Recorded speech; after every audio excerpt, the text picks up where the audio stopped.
Good morning, brothers and sisters. Well, a very happy new year to all of you.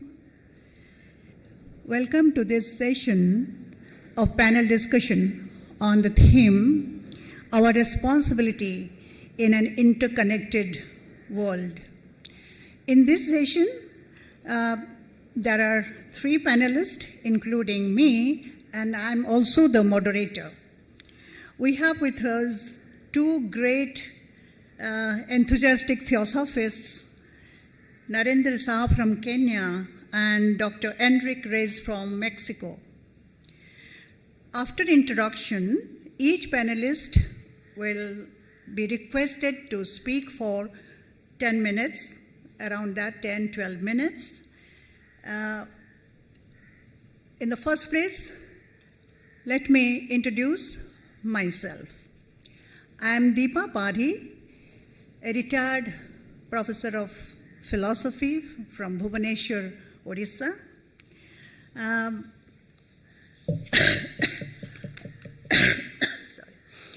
And I joined Theosophical Society in 1994. I'm a second-generation Theosophist. Presently, I'm the president of Devapi Laws of Bhubaneswar. I joined Theosophical Order of Service in 2006, and in 2016, I became the president of TOS Odisha region. In 2017, I was nominated as the International Vice President of Theosophical Society. I have written one book, Ethical Philosophy of Bhagavad Gita, and edited two books. One is Yes, She Can, and the other one is Corona Pandemic, Challenges and Lessons. Well, now, as a panelist, I would like to share some of my thoughts with you on the theme, Our Responsibility in an Interconnected World.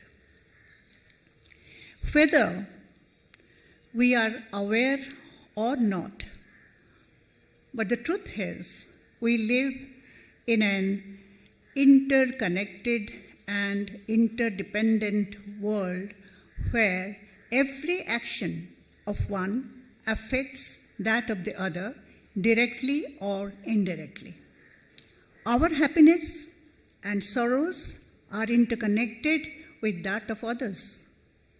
This connectivity is not limited to human community only, but with every creation in the world.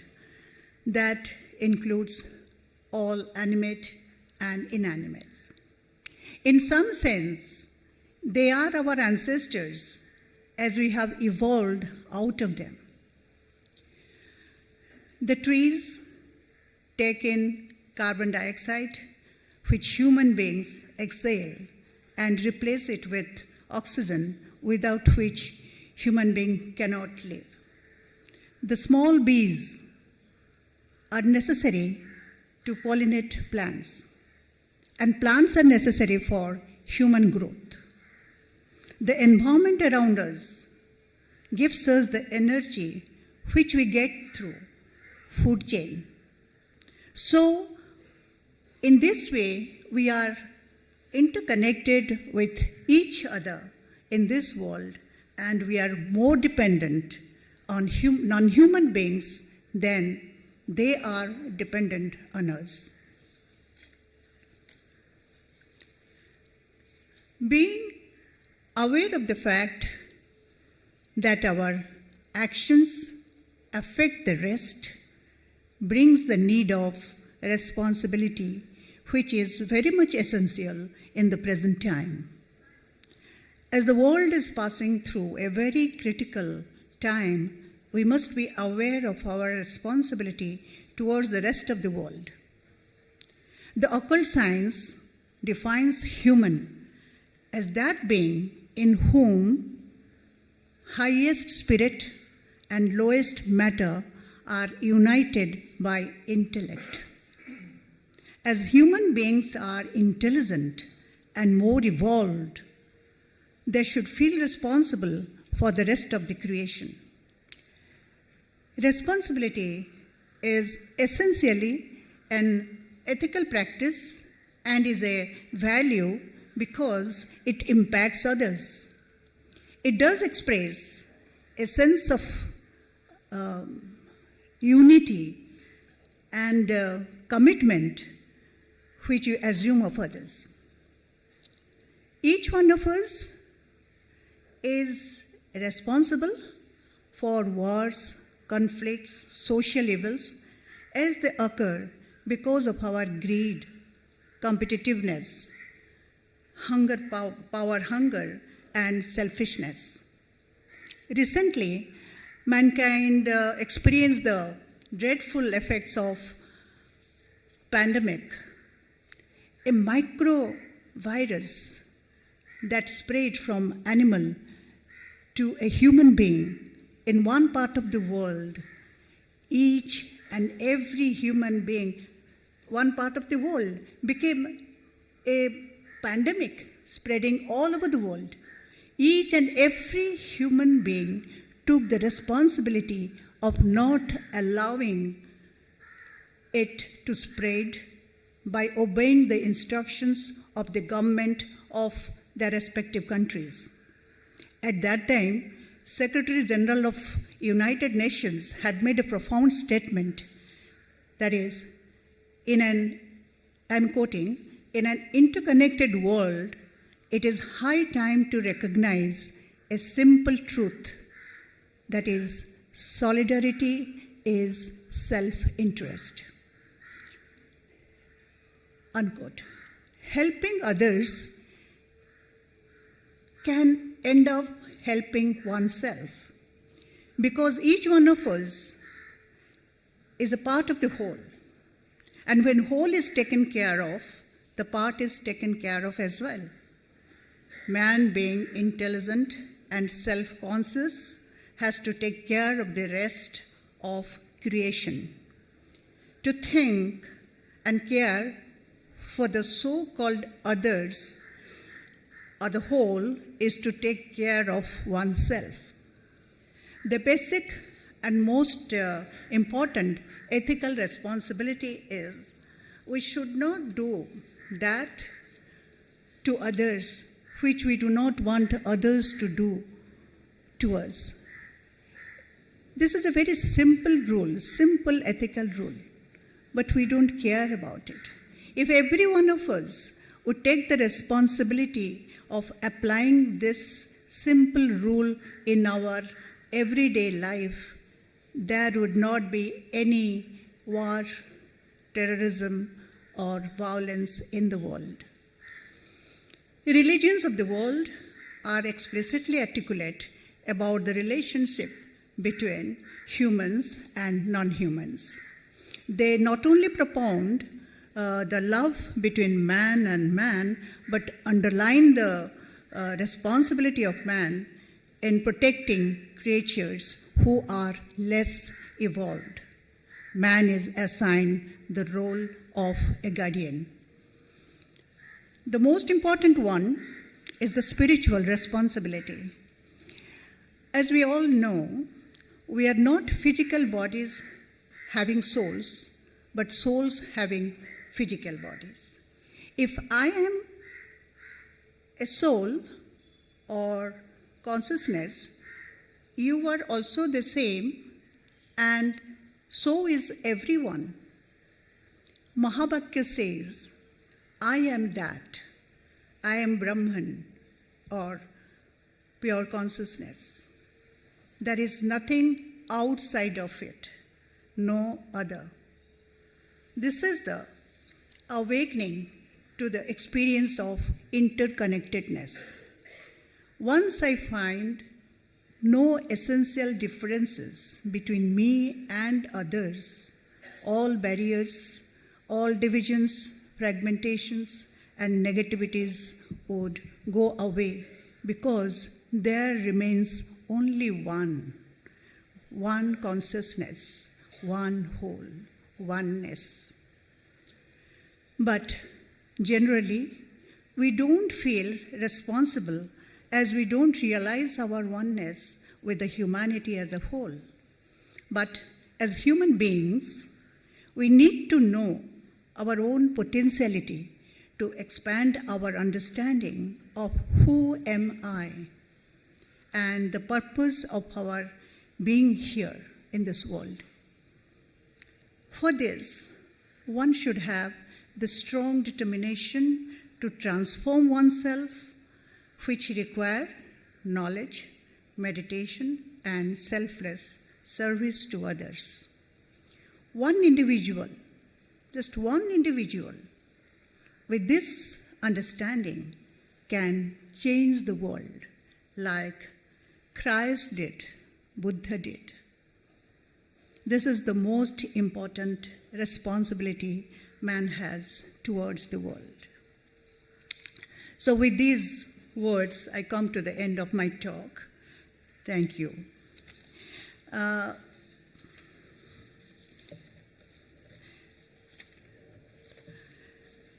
Now I am happy to introduce our next panelist, Enrique Reig.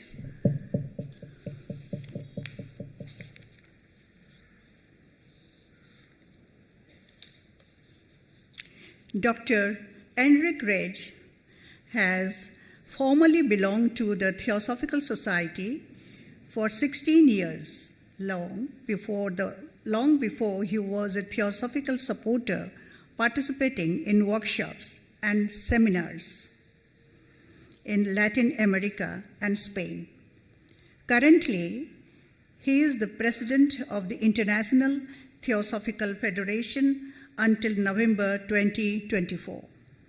Dr. Reig is a medical doctor with specialties in psychiatry, homeopathy, and also geriatrics courses. He has a bachelor's, master's, and a doctorate in psychology. He is a candidate for a second doctoral degree in sociology, former member of the National System of Researchers in Mexico, former professor at University of the Americas, Puebla ULAB, and former adjunct professor at the Instituto de Empresa in Madrid. He has been a visiting professor at multiple universities in Latin America, Spain, and India. He is a multifaceted personality and has a very good sense of humor too. He has collaborated on more than 60 books with publishers such as McGraw-Hill, Prentice Hall, Financial Times Collection, Macmillan Research Series, Thomson Learning, Vijay Nicole Imprints, Sexka, Norma, Almuzara, and others. He has multiple investigations published in international journals, specialized in psychology, education, management, direction, and strategy mainly. He is a co-creator of models such as values-based management, the experiential model of change, and psychotherapy models of the soul. He is currently director of Reig and Associated and attains his private practice. With these words, I request Dr. Enrique Reig to share his views on the theme. Thank you. Please, Enrique.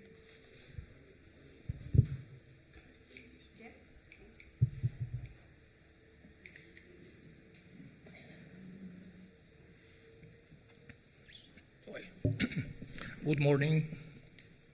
This is my first time in one convention, and I'm very happy to be here.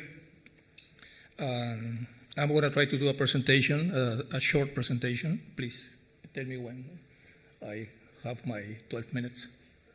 Yes? Could you check my time? Okay. Well, this is I try to present this according to the panelists as with this title, an approach to disposition towards responsible interconnectivity. Okay.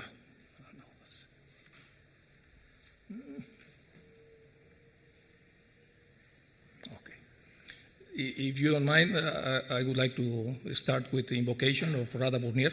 It's a very short, but it's important for me. There is a beatitude and a power beyond ourselves that comes to the aid of those who are ready to receive it. We respectfully direct ourselves towards that beatitude, those great sources from which strength and inspiration insensately emanate towards all of us who are resolved to abandon the personal self in order to learn, develop ourselves, and share with others the spirit of fraternity without conditions. The second, in an interconnected world, we are looking what? We are looking the relevance and importance to the research variable in order to do research with this. Interconnected responsibility, the intercommunication of useful contents of the purpose of helping human beings to be better through theosophical knowledge. At least is how I understand this. What is interconnectivity? What is responsibility? Definitions for this presentation. Responsibility means you do the things you are supposed to do and accept the results of your actions, basically. Interconnectedness is the practice, supports, or recognition of the physical and tangible ways that we are connected all. We normally need a main goal in our lives and in our practice. In both sides, for example, we have the person A and the person B. And first of all, we need to share knowledge, acquire knowledge. Second, action plans. What can we do with that knowledge? And in the third point is actions.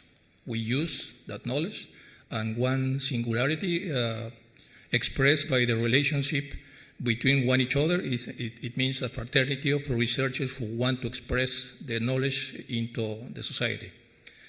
So we normally produce a common ground. So we are different, but in the common ground we are the same. We are brothers.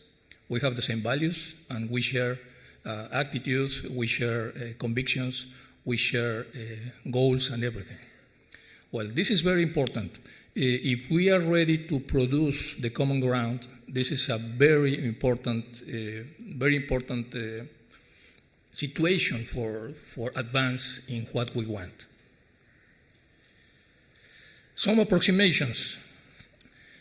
We have many approximations. I'm 66 years old. I've been professor in many places during many times, so this is my approach.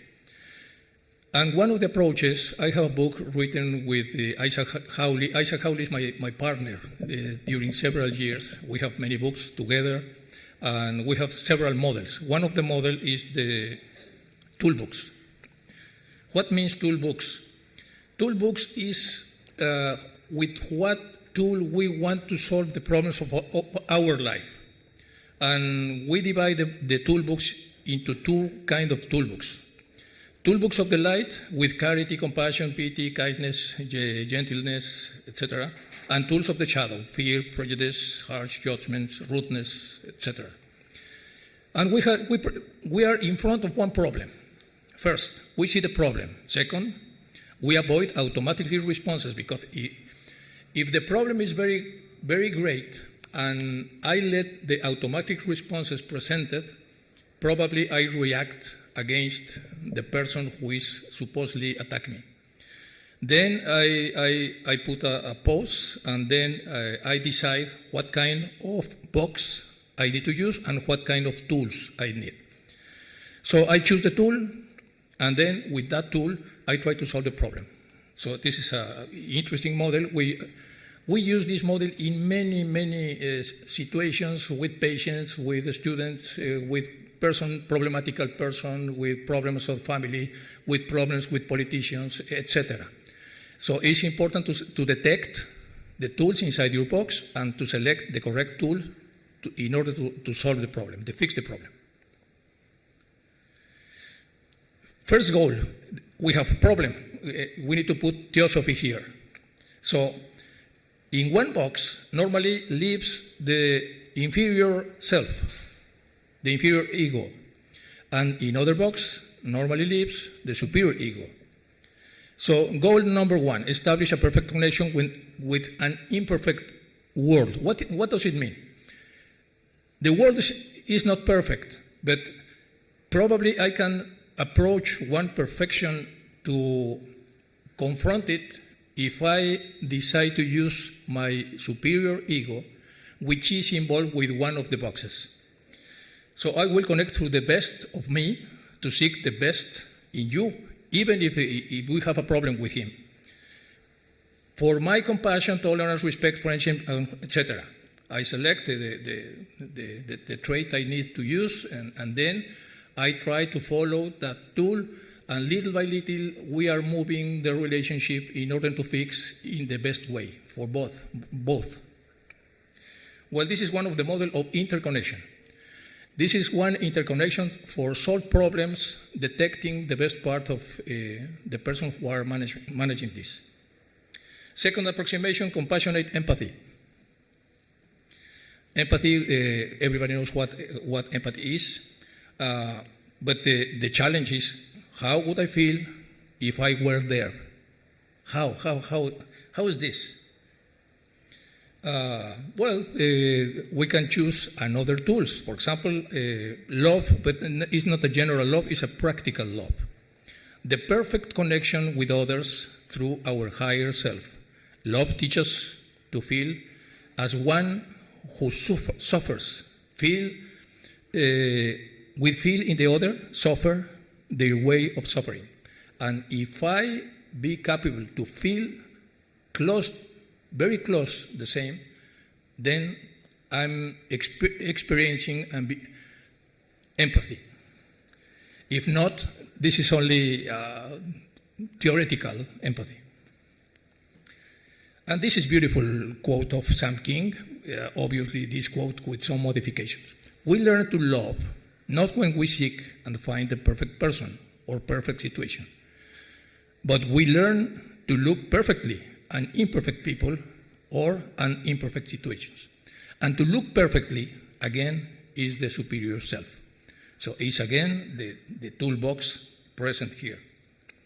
Third approximation, the raison d'etre of responsible interconnectivity. What is the meaning, the raison d'etre of responsible interconnectivity? Well, brotherhood.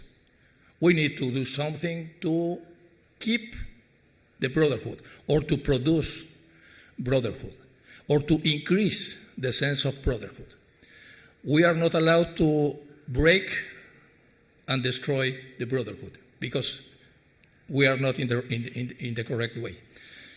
So we need to become a facilitator of fraternity, produce the conditions for the fraternity, the brotherhood.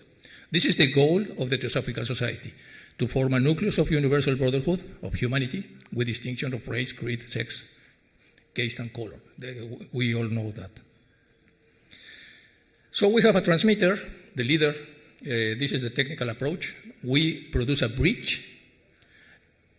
Supposedly the other one receive the bridge, and then we send the message normally delivered to the receiver, and the transmitter, there are very technical situations. I'm gonna advance because I have no more time.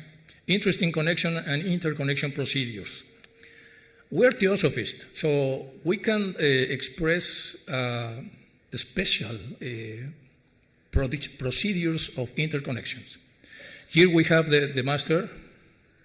The master produce a letter.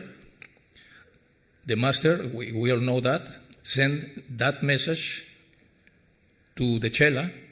The chela receive the message, and the same chela transmit the message by precipitation.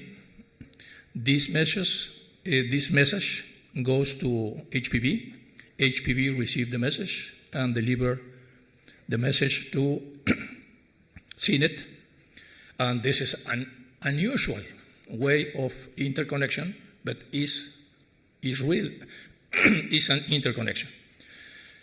Here CNET receive the letter and elaborate or not elaborate his reactions about the contents. CNET used the contents to transform itself. So we know the several things that CNET do with that information. Past time, Barker received and worked very hard to share the letters, and then put the letters in a condition to be to read, to study there, and to use in our life. Students of Theosophy and general public have the opportunity to read the original ideas from the masters KH and M.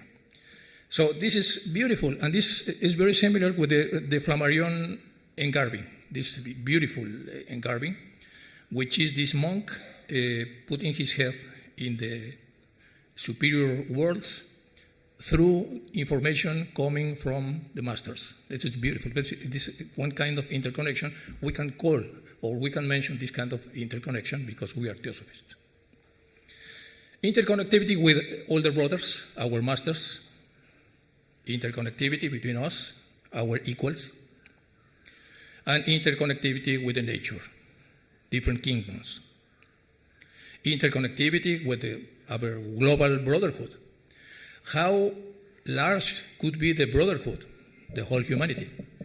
How complex could be to create that kind of brotherhood? Very complex. What are the best tools for create this? Theosophy have the tools. Are more sophisticated tools. We need to embrace the tools and apply the tools little by little in a little process, little by little. We can create little by little the universal brotherhood. Spiritually interconnectedness. What's beyond our limits? Transcendence is the verb we express this. It's a concept that designates what goes beyond. We are coming from here. Finally, we reach the same with experience. This is our monadic history. This is our monadic present. And this is our monadic future. And we have another line because little by little we are growing and growing at acquiring experiences. Marrying and selecting appropriate connections. Interconnecting with my deep self. This is another kind of interconnection. So it's important to feel interconnected in the world, but also it's important to be interconnected with our deep self. 3 minutes, okay.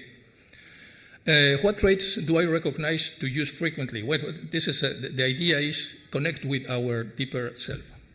Let me check. Well, using the Theosophy to analyze famous quotes. This is the Saint-Exupéry, who write the Little Prince. Let me see. Knowing our self-connection and interconnection to my deep self. Okay, this is the schema of our deep self. The kama, the lower mind, the upper mind, the buddhi. This is one recreation of the inner principles, and normally we teach this with our students, and the students ask many things, and we have in debate trying to demonstrate this according to the science, according to the structures, the different structures, and normally they are very open to see this if we know how to present it as a very serious situation to understand the inner process. Kinds of interconnectivity. This is the auriga. I'm going to move more quickly. This is the same. This is the number of our incarnations. It's the same schema. And this is our monadic history. This is where we are now, and the future monadic incarnations or whatever. This is exactly the same schema. Looking for the analogies to have to receive this kind of knowledge. The analogies are also the bridges for have interconnections. There are several models, but I like very much this model. This is the spirit, and the other side is the materia. Sorry, because it's in Spanish. So the contrary, if we are in the contrary, you are fully materialistic. If we are in the other side, we are fully spiritual. I know that this is not 100%, but it's 99%. If we walk to contradictory, we are 135 degrees far from spiritual. If we keep walking, then we are in complementary. In complementary, we are 90 degrees far from the spiritual. If we keep going and walk more, in the super subtle is the analogies. And little by little, we're reaching what we want. It means the concept and the life in spirit. Give me a little bit. Different perspective, willingness to connect, to share, grow together, and great achievements. All of those people work together and create incredible things. Einstein and Tagore, Krishnamurti and Annie Besant and David Bohm, Master K.H. and Sinnett, Jung and Pauli, the Nobel Prize, Olcott, Leadbeater, HPV, and Annie Besant. This is only one little example of what happened with two power minds are working together, interconnected, and produces beautiful things. And finally, research. I'm a professor. Isaac Hawley is also a professor. We're trying to connect students, university students, and we approach them trying to show them that it's possible to do research with the Theosophical variables, and this is one example. I share with Deepa some of the articles we have. We have many articles with Theosophical subjects. Not in all the journals they accept this kind of situations, but many of those accept it. This is efficient spiritual leadership related with directed profiles based on archetypes, fixed situational traits to achieve the United Nations sustainable goals. So people is very interesting in find things to fix the problems of United Nations. So we select in this article the quality of education, fix the climate change, peace, justice, and strong intuitions. We work with CEOs in Latin America, and we have the results, and this is a beautiful article. It's already published, and we produce schemas to understand this, and obviously some statistics because it's a research paper. And in those statistics, we use one book that we published, Isaac and me, several years ago about the qualities of the animals. And this book is to detect in the situational leadership what the situation of the world needs in their leaders to fix the problems according to United Nations. Okay, 30 seconds more. And this is the final table. There, saber, observer. Those are the qualities of the animals. For example, the saber is the screw, because it's famous because she can how to keep the money or whatever. The observer is the eagle. The eagle is the quality of observer. Organized, the bees. The autonomous, the cats. Hard workers, the ants. And also one questioner of efficient spiritual. And as you can see, there are a lot of correlations. And the students are incredibly interested in how it's possible that those correlations could exist. And they open little by little the interest in the Theosophical approaches. And I think that's enough. Sorry for awake you. And the Theosophical challenges. How can we facilitate the great encounters between the two souls that you want to share and grow? How can we use Theosophical knowledge to help others to know themselves better, to manage themselves, etc.? And finally, I finish. Interconnectivities in the FDI, as Deepa mentioned, I'm for 2 more years the president of the Inter-American Theosophical Federation. So we are working very hard, doing a lot of programs, trying to get a lot of money to support people for scholarships and for situations who allow people to drink of this water, of this water of Theosophy. And we are learning a lot. We have some products. This product is from Magali Polanco. I don't know if you know who is she. She works very hard for Theosophy in Dominican Republic and Puerto Rico. And normally we have this, our first book in the Inter-American Theosophical Federation. He's now for sale in Amazon. We have this journal with this research in terms of Theosophy, is Pan American Journal of Theosophy, Research and Practice. We have 4 years now publishing this journal. We have a new one, Inter-American Theosophical Federation, beautiful because the design is from Juliana Cesano, who works in Chicago, and she's a beautiful designer, and he produces beautiful covers and also the beautiful contents. This is one example of the contents of this journal. This is another example of the contents of the other journal. We start our first number of this journal with one article from our president, Tim Boyd, and in advanced articles, we have articles from many theosophists from different parts of the world. This is our page. The Federation Theosophical Interamericana, and we have a lot of things there to see. Obviously, we are showing our president, the past presidents, and different links to please try to get inside of our page to see. Obviously, we have our motto, which is there is no noble action than brotherhood. Noble, I can't see because I don't have my glasses, but and I finish. This is one of the projects. I would like to see the roads. This is groves of faith. HPP Blavatsky, descendant direct from Blavatsky, Boris the Zirkov. Boris the Zirkov engaged with Dorita Crespo from Bolivia. In Baden-Baden knows Nikolai Romanov, a Russian American.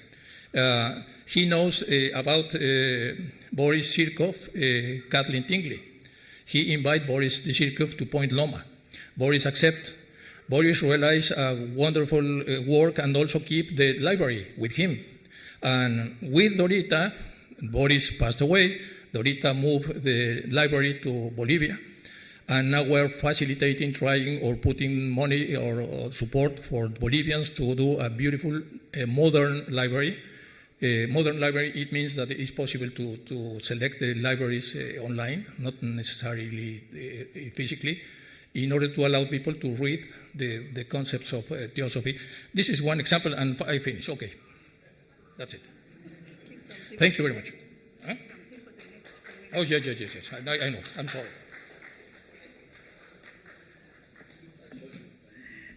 Thank you, Reig, for your really interesting and novel ideas on the subject. Sorry we couldn't give you more time.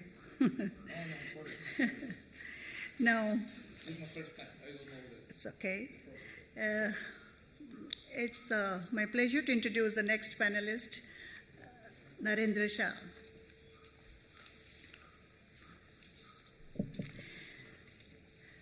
Narendra Shah was born and brought up in Nairobi, Kenya. He was introduced to the Theosophical Society through the game of table tennis. It's so interesting. He joined the Theosophical Society in Nairobi in 1971 when he was 17 years old.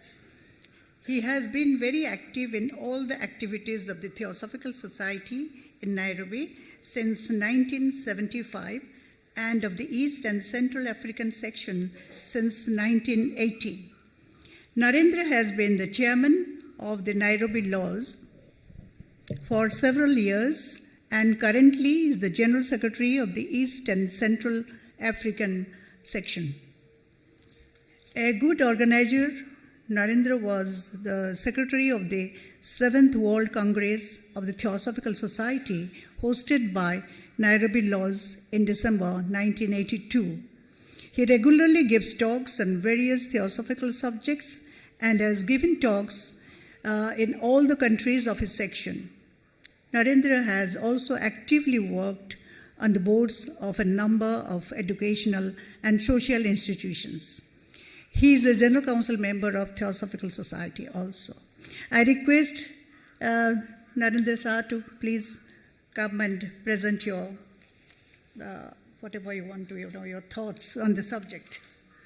Please.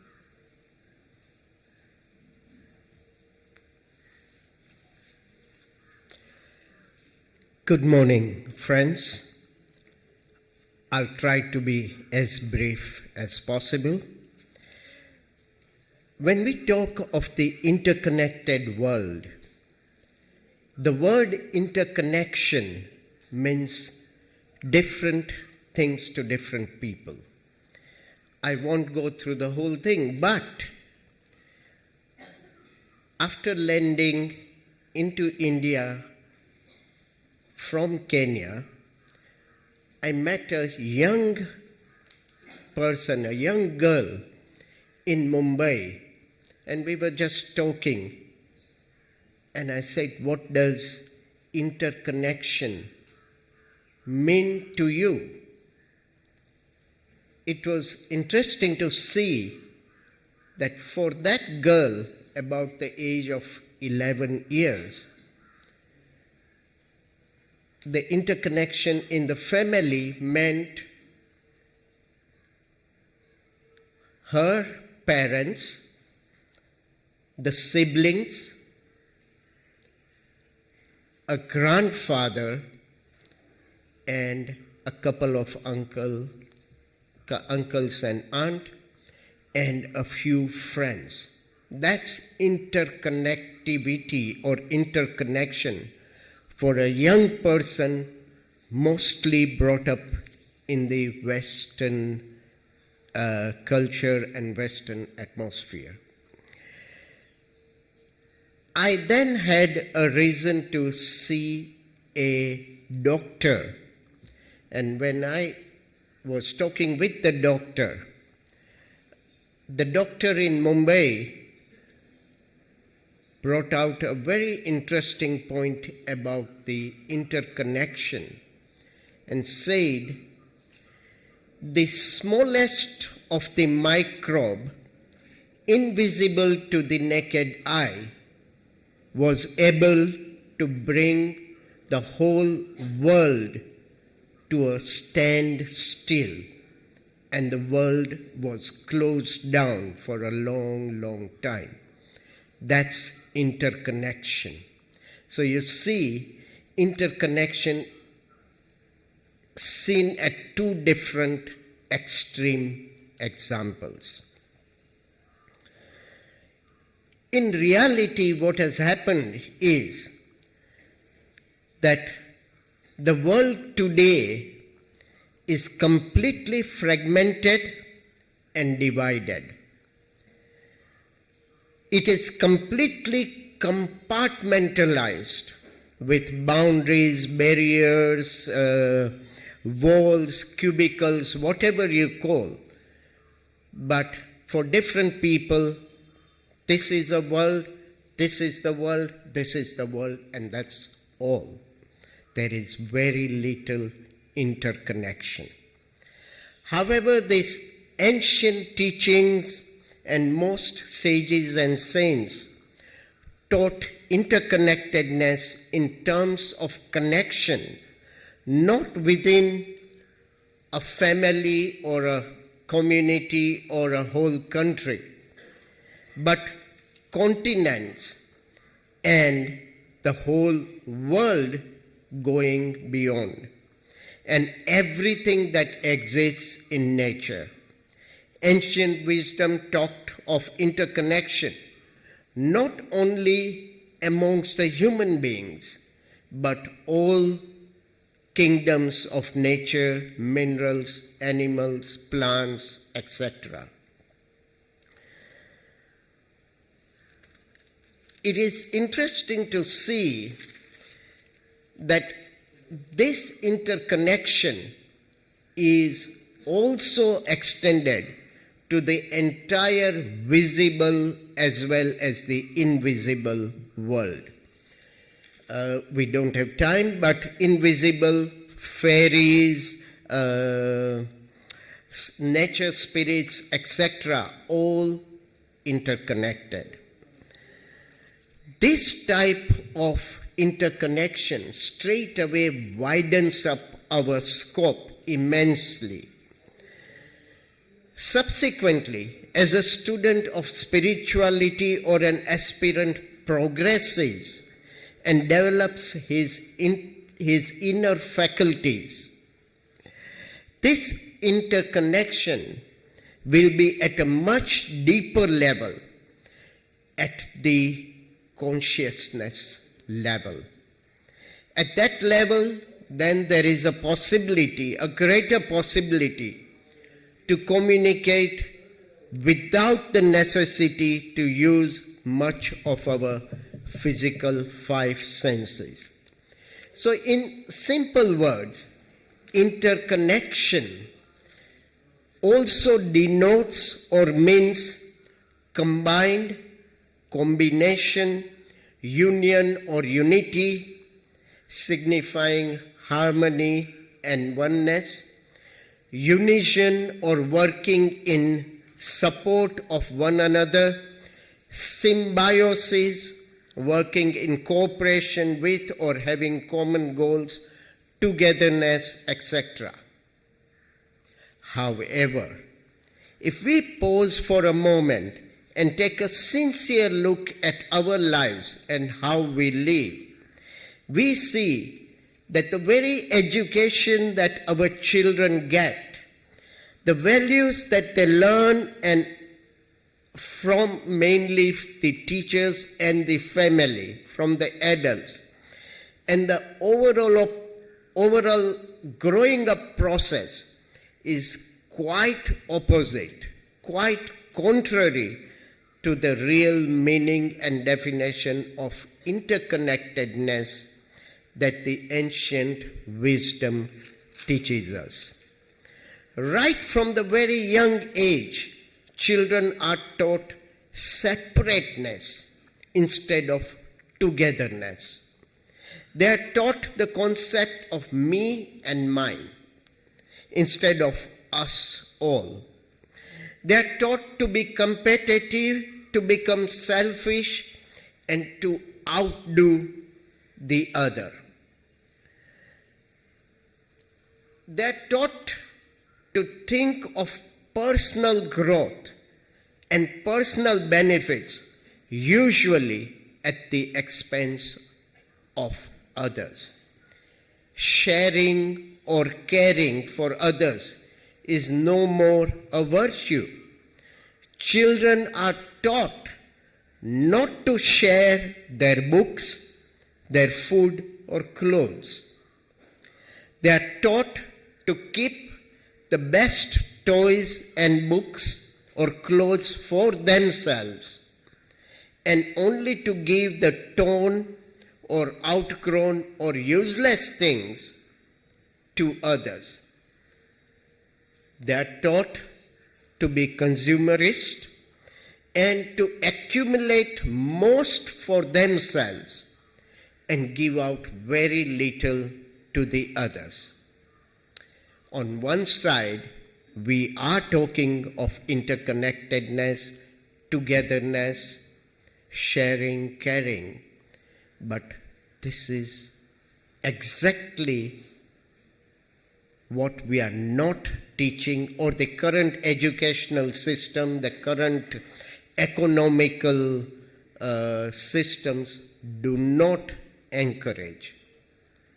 Instead of teaching our children togetherness, sharing and caring, they are taught to be isolated, competitive, selfish, and self-centered. Unfortunately, they seem to be quite good at that, and some to be masters of acquiring these qualities. But does that bring a red warning sign for us? The type of education we give our children and the values we teach them is also so warped up, twisted, and quite degrading. We, the adults, do this because we ourselves probably have wrong values, and our thinking is completely twisted and materialistic in nature. If we are not careful, and if corrective measures are not taken up urgently, we may end up producing a monstrous society in a generation or two. Probably we have already produced quite a few of them. And therefore, brothers and sisters, we have a huge responsibility on our shoulders. We ourselves have a great amount of correction to be done in the way we think and live. Our present way of living is basically unsustainable, and unless humanity corrects it quickly, nature will have to do the course correction. Then, when nature does it, it will be very, very painful. Most of us know what happened to the Atlantean continent or the Atlantean race when they had reached great levels of progress and prosperity and a lot of other things.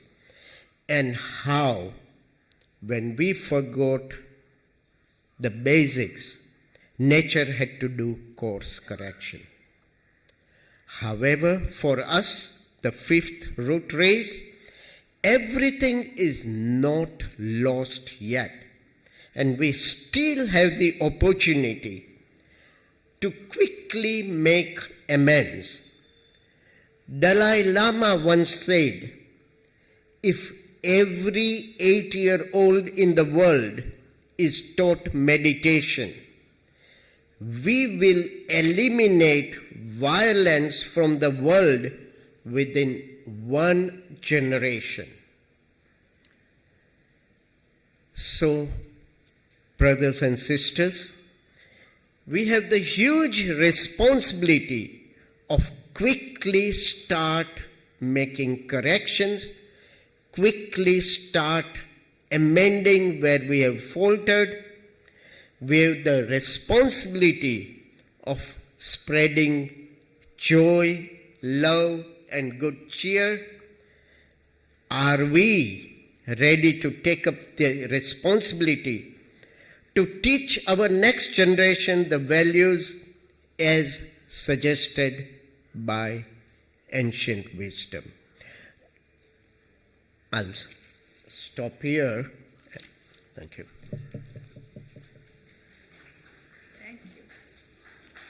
Thank you, Narendra, for giving a very practical exposition of the theme and making it very clear and understandable also. Conference officer, can you give us 10 minutes more, 10-15 minutes more time to the session? Is it okay? Okay. So now we would be having a question-answer session to throw some more light on the topic.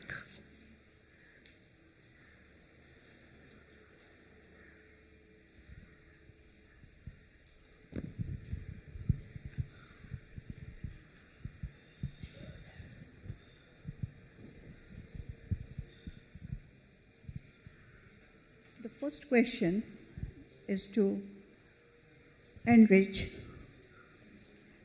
Whatever happens in the domain of consciousness, we are responsible. Do you agree with it? And please share your views if you agree or disagree. Could you repeat your question? But whatever happens in the domain of consciousness, we are responsible. In the domain of consciousness, we are responsible. Do you agree with it? It depends. I think it depends of the kind of consciousness, and it depends of each consciousness. But the most important thing is the manipulation of the consciousness, because in some sense you can using this how you call this euphemisms.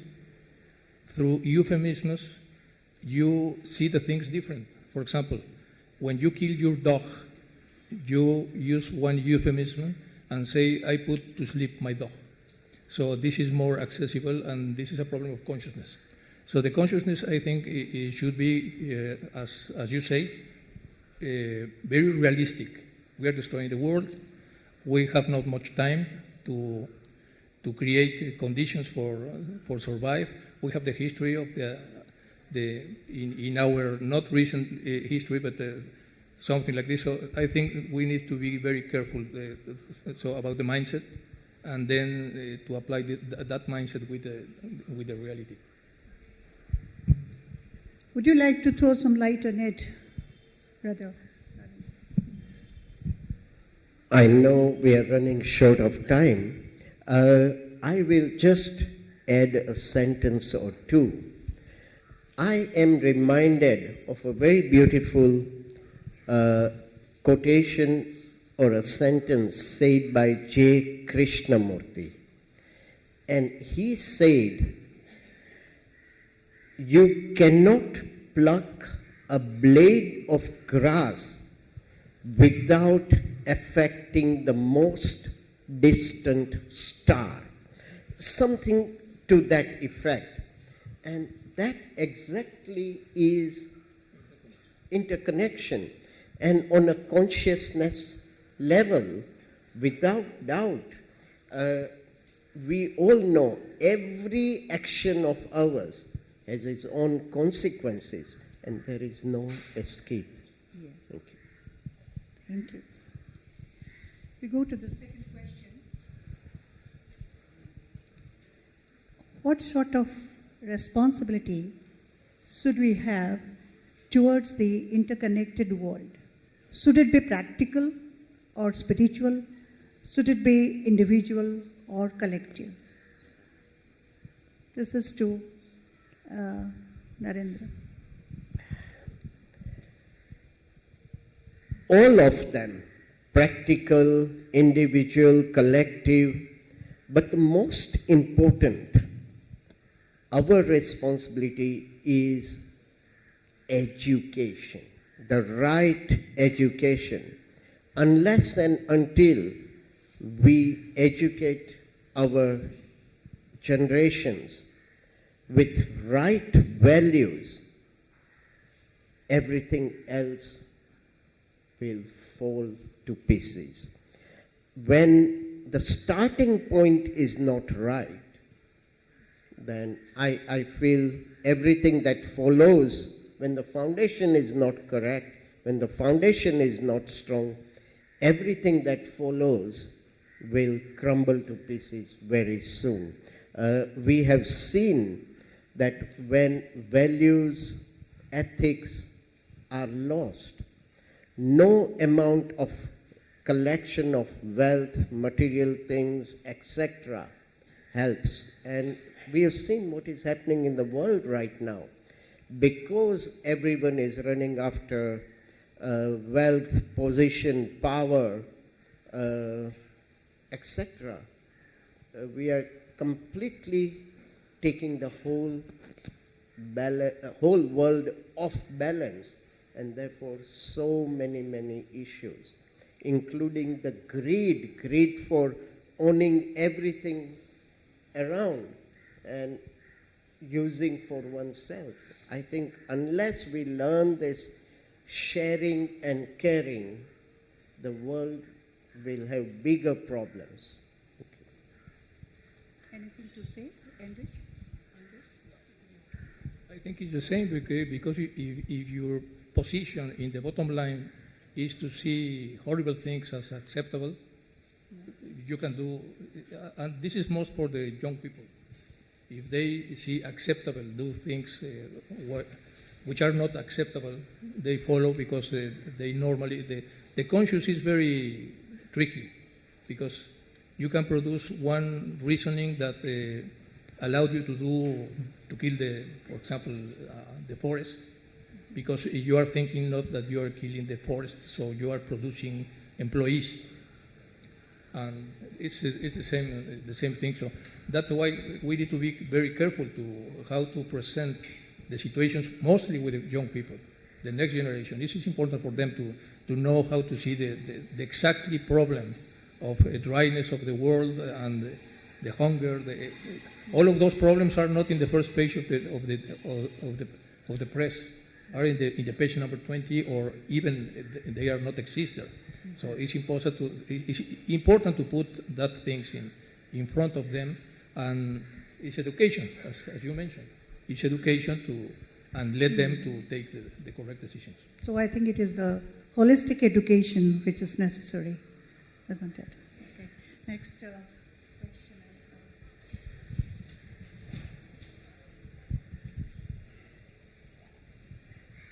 is how to live as a responsible citizen in the global world. This is to and okay. Yeah.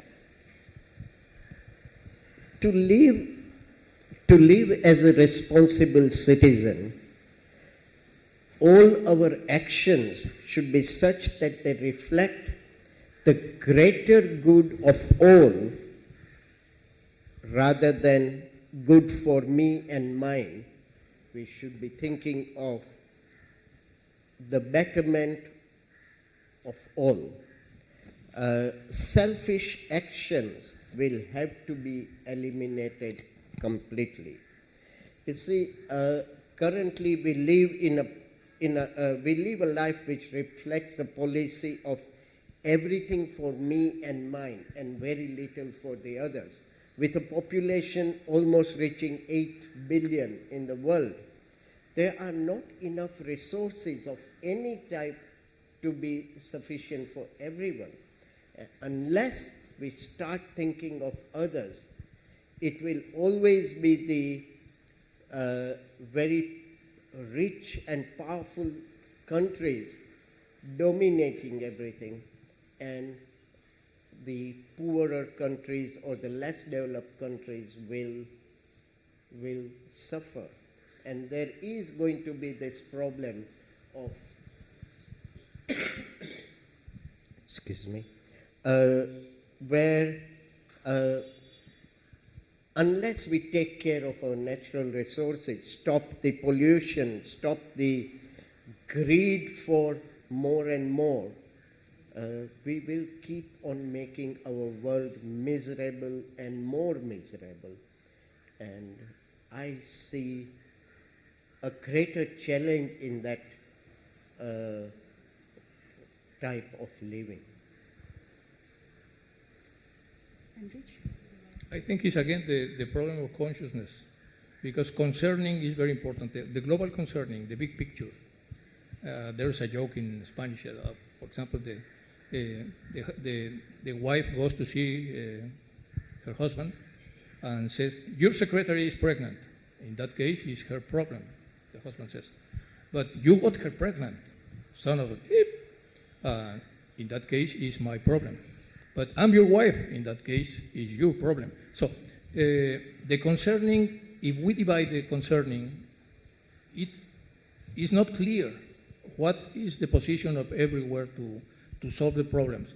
I think the destroying of the planet is concerning to everybody, as you mentioned.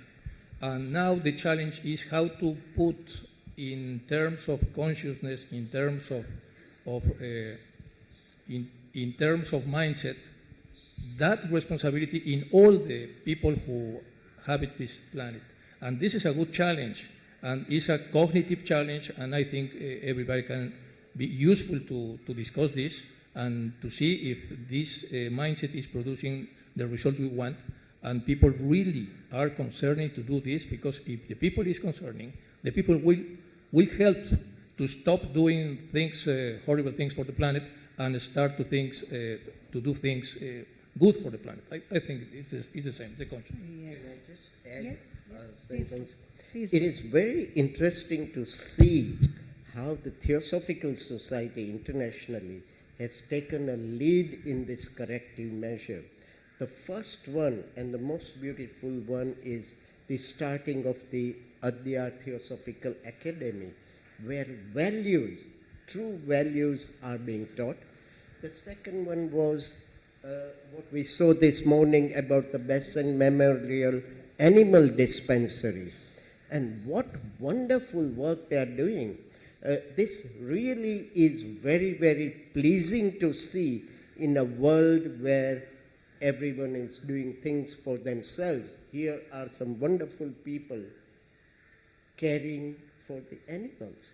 And finally, I was very impressed to hear at our council meeting that the next project for the Theosophical Society is the greening of the atmosphere team. That's a really super project. And straight away, in the last couple of years, we have seen these 3 really important projects coming up. That says a lot about the direction the Theosophical Society is taking. Thank you. Well, to me, we should be concerned for each other and develop sensitivity for others, sensitivity or the empathetic feelings for others, which is very, very important to me. We need to cultivate the feelings of compassion, love, empathy, kindness, not only for human beings, but for plants, animals, and rivers also, who cannot speak for themselves. Government or a group of citizens or maybe NGOs, they can be granted the status of guardianship over natural objects. I understand in case of the rivers in India and New Zealand, their citizens have been given the status of guardianship over the rivers, as they strongly believe that the rivers are essential for human lives, human existence. Therefore, the guardians, in turn, have the responsibility to protect the well-being of the rivers. Same with the animals, same with the plants. They are dumb.